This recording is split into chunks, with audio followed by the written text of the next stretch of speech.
Peace. So BET, BET is owned by Viacom, right? Or something of that nature. All I know and understand is that BET is owned by Europeans. Okay? And I remember when BET first came out, it was as an acronym. It was B.E.T.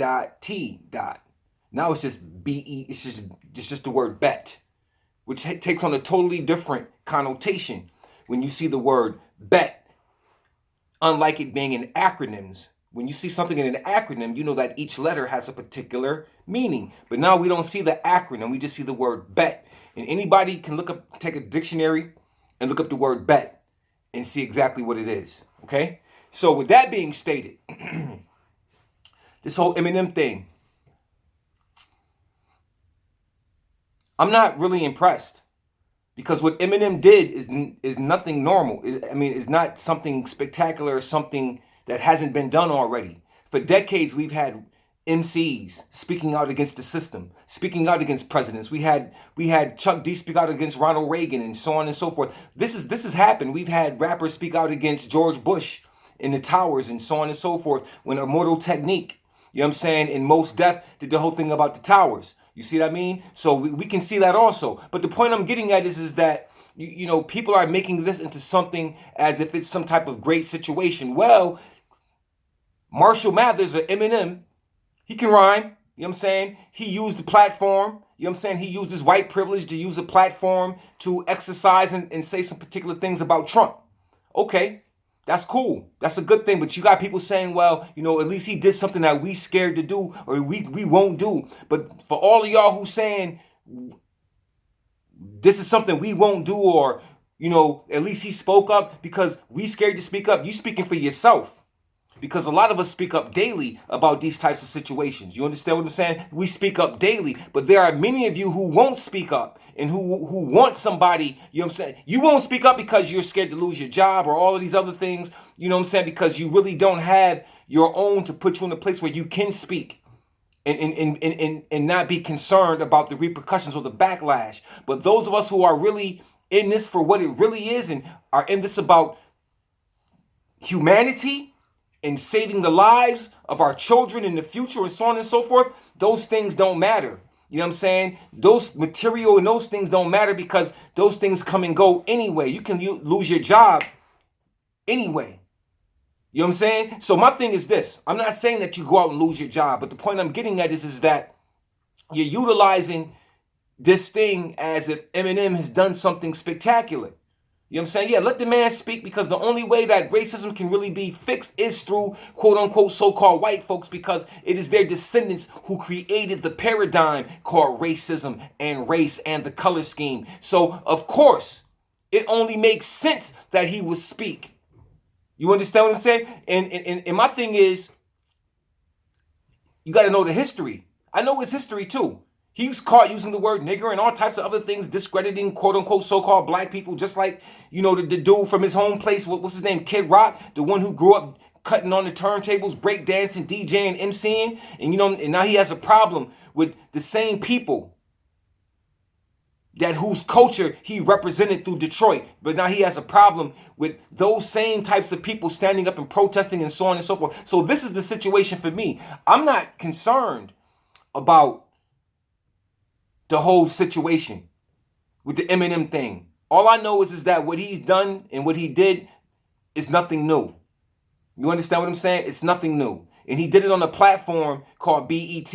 And BET is owned by Caucasians. You see what I'm saying? So again, it was just a white privilege thing. He used it. He had all of those brothers in the background standing behind him, watching him as if he's some type of messiah. I'm not saying that's what it was, but that's what it looked like to me, because I've seen this throughout time. You understand what I'm saying? I've seen it throughout time, you know, and it's like the Superman story. It's like, you know, it's like The Last Samurai with Tom Cruise. You know what I'm saying? It's just like those things. Here comes a Messiah. And we treat it as such, as if he's a Messiah of some sort, because he gave a message that's constantly been given. Constantly.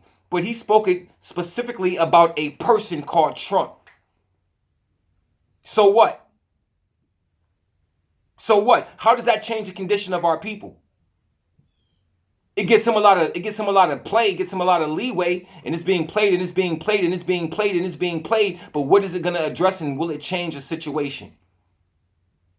Will it change the situation? You understand what I'm saying? So I see a smoke screen when I see one. I see distractions when I see one, but I'm gonna leave it as such, because all I want to say is that it has no validity to me.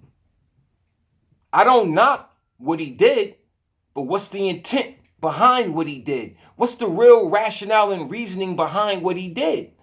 You understand what I'm saying? He never mentioned nothing about police brutality in his rhyme. He talked about the NFL. You know what I'm saying? He talked about some other things, but he never talked about the real issue, us dying in the streets at the hands of police brutality. I didn't hear him mention police brutality one time in his joint.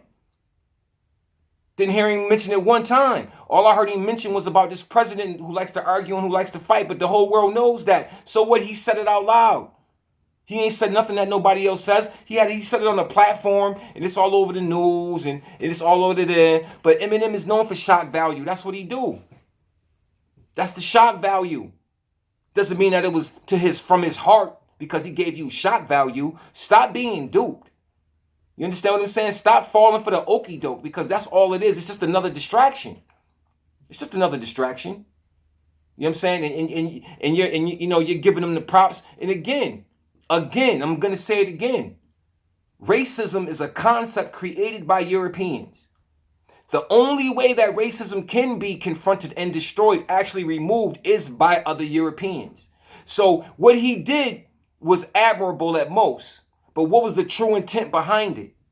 That's what I'm saying. What was the true intent behind it? And will he continue to follow up this particular tirade with the actual, you know what I'm saying, actions and work being done in different communities, you know what I'm saying, in reference to police brutality, in reference to the injustices and the indifferences, not because Trump called somebody's mom a bitch and disrespected the NFL.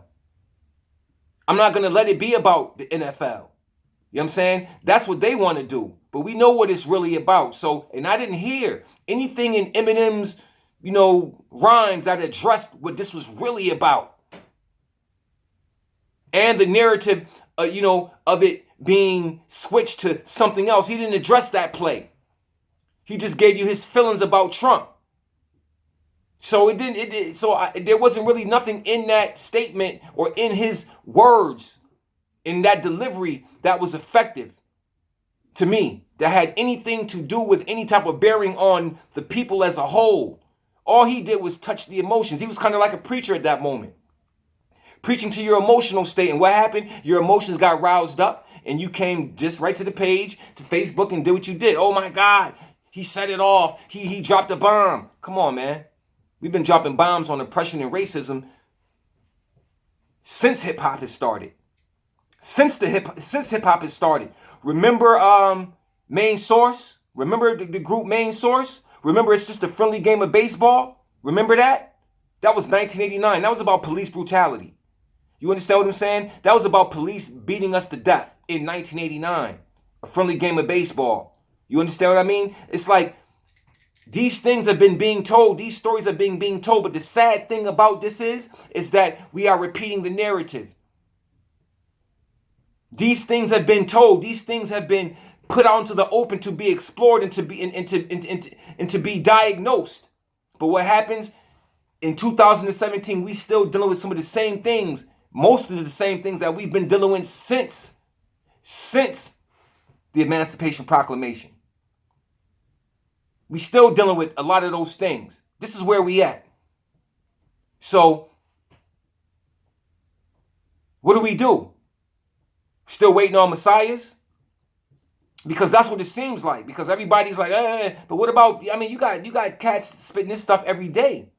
Every single day, man. But he has a venue. He has an infrastructure where he can spit it from and make it seem like it's something great for y'all because the Europeans said it, which is fine because, again, they're the only ones who can fix this racism stuff because their descendants created it and they're benefiting from the system that they set up. They can only dismantle it themselves. We can help dismantle it by not participating in it. That's how you dismantle it. You don't participate. You let them fight and argue it out, but you don't participate. And with that being said, don't participate. Peace.